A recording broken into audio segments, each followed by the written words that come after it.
ماڵە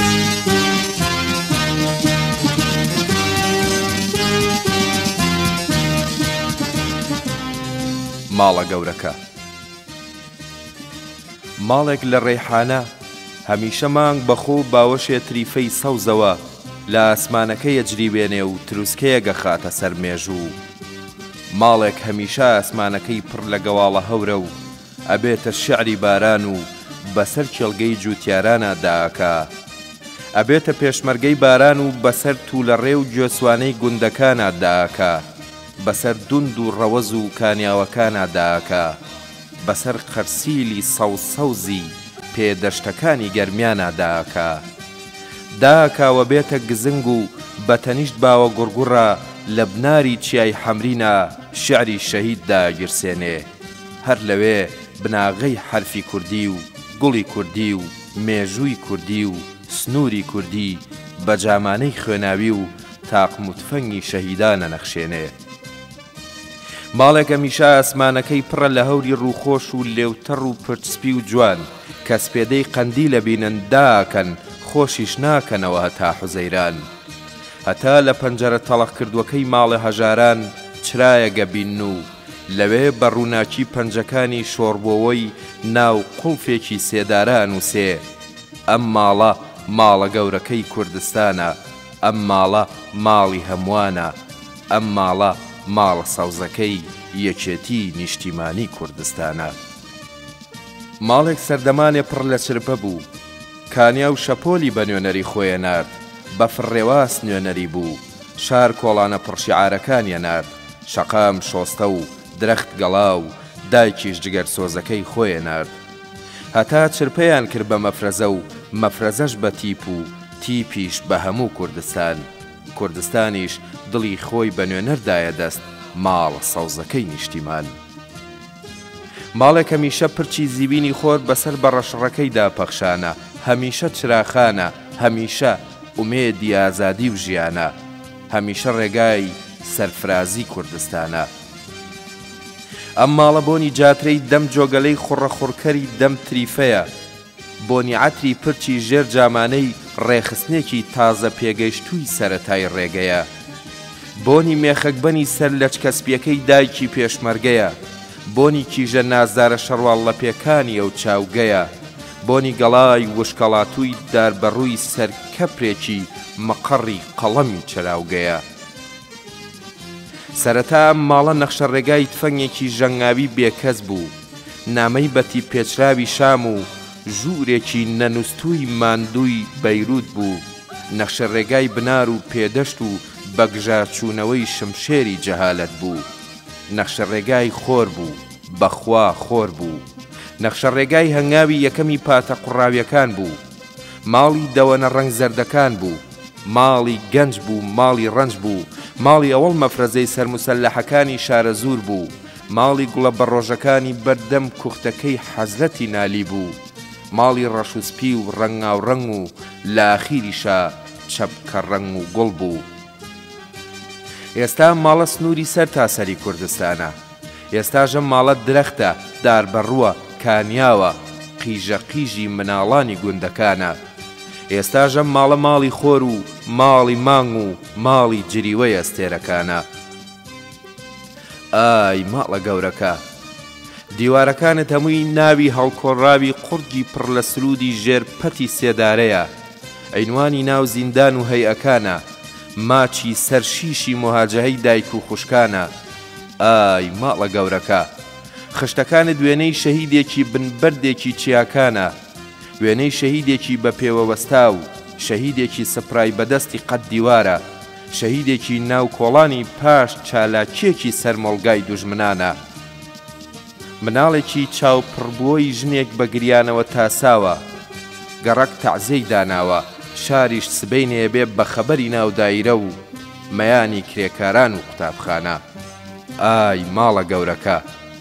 پەرژینەکەت پەنجە و مەمکەشوشەیەن فالکراوانە. هەناسە و کۆرپەی عومەری خاوەر و گۆبتەپە و دۆڵی بالیسانە. هەیوانەکە جەنجەڕی جوتیارە و داسی دەستقڵی شاوان و مەڵۆی باوەشی ژنانە. ژوورەکانت یەکێک کەرکووک بەخۆ و حەمرینەوە.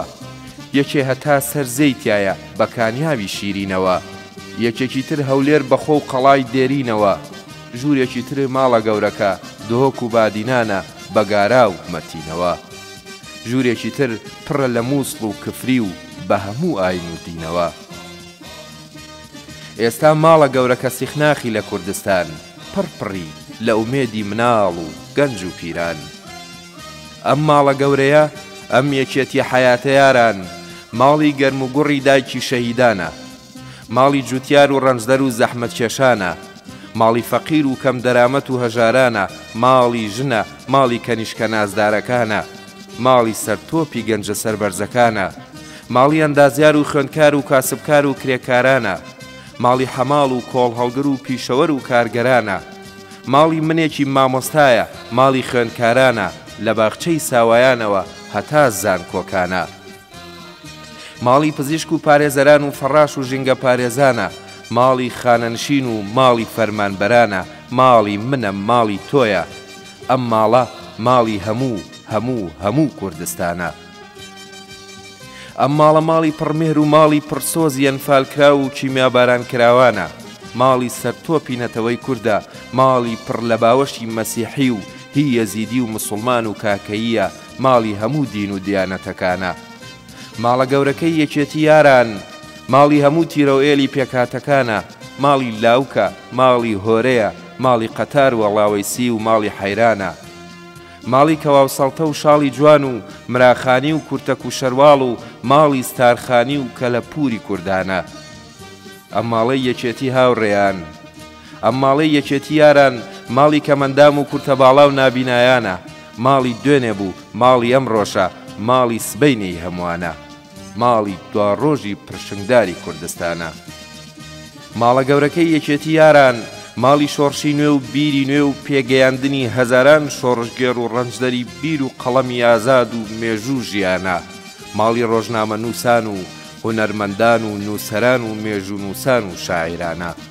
ماڵە گەورەکەی یەکێتی یاران، ماڵی هەڵەبجەی شەهید و ماڵی ڕووباری سیروان و باسەڕە و ماڵی بەفر و بارانە، ماڵی گەرمیانی جگەرسوتا و ئەنفالکراوانە، ماڵی بادینان و شەبەک و خورمات و دووبز و ماڵی سیاچەمانەی هەورامانە، ماڵی چراکەی دەستی باوە گوڕگوڕ و ماڵی پڕمیهری کەرکووکی قودسی کوردستانە. ماڵە گەورەکەی یەکێتی ئازادی خواهان، ماڵی شعر و قەسیدەیە، ماڵی نالی و شەرەفخانە، ماڵی ڕۆمان و چیرۆک و داستانە، ماڵی کەوەکانی قەرەچووغ و ماڵی ئەڵوەن و ماڵی سەرتۆپی گەرمەسێر و خانەقیە یاران، ماڵی نەفتخانە و ماڵی مەندەلی سنووری کوردستانە. ئەم ماڵە ماڵی تورکمانەکانی کوردستانە، ماڵی ئازاد و دیموکرات خوازەکانە، ماڵی شۆڕژگێڕ و تێکۆشەرانە، ماڵی ئاشتیە یاران، ماڵی پێکەوە ژیانە، ماڵی پاڵپشتی مرۆڤایەتی و ئینسانە، ماڵی سۆسیال دیموکرات و پێشکەوتن خوازانە، ماڵی مەدەنیەت و ماڵی داهێنان و هەموو ئاینەکانە، ماڵی قەڵەم و چەک و ئازادی چین و توێژەکانە. ماڵە گەورەکە یاران، گەرت و ڕەشبی لێی زویربی، بچیە کەشکەلانی فەلەک بش ڕەنجەی لێی، گەر بکەوێتە تەنگانەوە، تۆی ڕەنجاو یەکەم کەسی، تۆی زویر یەکەم کەسی، تۆی تووڕێ یەکەم کەسی، تاقبوت فەنگت بەستووە و لە پێشی پێشەوەی، جەستە دەبەخشی بە ماڵە گەورەکە، ژینە ئەبەخشی بە ماڵە گەورەکە، چاو دەبەخشی بە ماڵە گەورەکە. چونکە ماڵە گەورەکەی هەمووانە، هەردێیتەوە بۆ ئەم نیشتیمانە، هەردێیتەوە بۆ ئەم سفرە و خوانە. وەرەوە دانیشتوە شیرینەکەی ماڵە گەورەکە، وەرەوە کوڕە تێکۆشەرەکەی ماڵە گەورەکە، وەرەوە گەنجە نەفس درێژەکەی ماڵە گەورەکە. ئێرە بە تۆوە جوانە، تۆ بەم ماڵە گەورەیەوە جوانی. وەرەوە دەواازەکان لەسەر پشتن لێرە لەم ماڵە، ئەم ماڵە یەکێتی نیشتیمانی کوردستانە.